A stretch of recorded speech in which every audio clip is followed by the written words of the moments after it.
BJP আসলে নাকি রাজ্যে মাছ মাংস খাওয়া বন্ধ হয়ে যাবে। মাছ মাংস আমার আপনার পছন্দের খাবার, ডিম, সেগুলো খাওয়া নাকি বন্ধ হয়ে যাবে। যারা আমাদের মাছ খাওয়া নিয়ে বলতো মুঘল বাংলাদেশি, তারা এখন হাতে রুই কাতলা ইলিশ নিয়ে প্রচার করছে।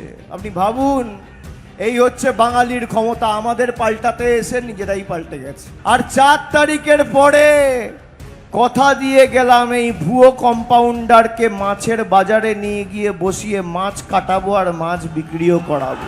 অথচ বিজেপি সরকার এসেছে এবং বিজেপি আসার পর বিধানসভায় কার্যত পাত পেরে বিধায়করা খাচ্ছেন মাছ মাংস এবং মাছ ভাত।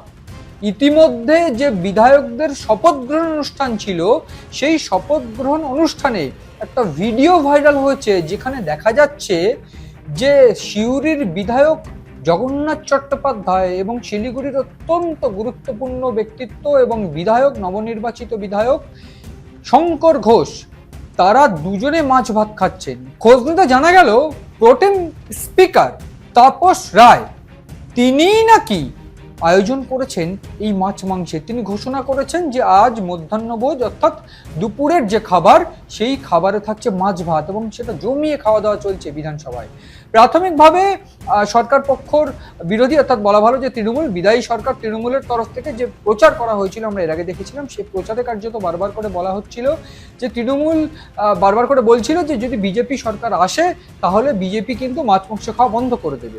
এক্ষেত্রে মাছ মাংস বন্ধ করবে কিনা, মাছ মাংস বন্ধ হয়ে যাবে, এই একটা আশঙ্কা কিন্তু সবার মধ্যে দেখা গিয়েছিল। কিন্তু তারপরে আমরা দেখেছিলাম বিভিন্নভাবে রুদ্রনীল ঘোষকে মাছ হাতে প্রচার করতে বা শঙ্কর ঘোষকে মাছ হাতে প্রচার করতে, এরকম একাধিক চিত্র দেখেছি। সেটা একেবারে পরিষ্কার সেই চিত্রটা ছিল।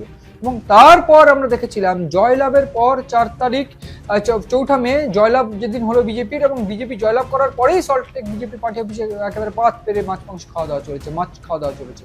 ফলে এখানে পরিষ্কার যে কার্যত বিজেপি এলে যে বাঙালির সমস্যা হবে, ব্যাপারটা আদতে সেই রকম নয়। এবং সেক্ষেত্রে দাঁড়িয়ে কার্যত মাছে ভাতে রয়েছে বাঙালি, যে মাছে ভাতে খাওয়া যাবে না, যে মাছে ভাতে থাকবে না, বাঙালি বিপদে পড়বে, যে আশঙ্কার কথা বলা হয়েছিল, সেই আশঙ্কাতে কার্যত মিথ্যে, সেখানে কোনো দ্বিমত নেই। আমরা এর আগেও দেখেছিলাম বিভিন্নভাবে অনুরাগ ঠাকুর থেকে শুরু করে যারা বিজেপির কেন্দ্রীয় নেতৃত্ব, তারাও কলকাতায় এসে একেবারে মাছ ভাত খেয়ে গিয়েছেন। এবং মাছে ভাতে বাঙালি, এই যে আখ্যাটা যে থাকবে বাঙালির, সেইটাও কিন্তু তারা একেবারে ইনশিওর করেছেন। এবং এক্ষেত্রে বলে রাখতে হবে যে বাঙালি, যে বাংলার যে বিজেপি যে বাংলায় সংস্কৃতি বিরোধী নয়, বাংলার সংস্কার বিরোধী নয়, সেইখানেই কিন্তু শিলমোহর ফেললো এই যারা বিজেপি বিধায়ক তারা। এবং ইতিমধ্যে আমরা কৌস্তব বাগচি থেকে শুরু করে শঙ্কর ঘোষ থেকে শুরু করে যদি দেখি জগন্নাথ চট্টোপাধ্যায়, তারা একসঙ্গে বসে কিন্তু খাওয়া দাওয়া করেছেন একেবারে মাছ ভাত। এবং এই মাছ ভাত খাওয়া, বিধায়করা যে মাছ ভাত খাচ্ছেন এই বিধানসভার মধ্যে, এই মাছ ভাত খাওয়ার যে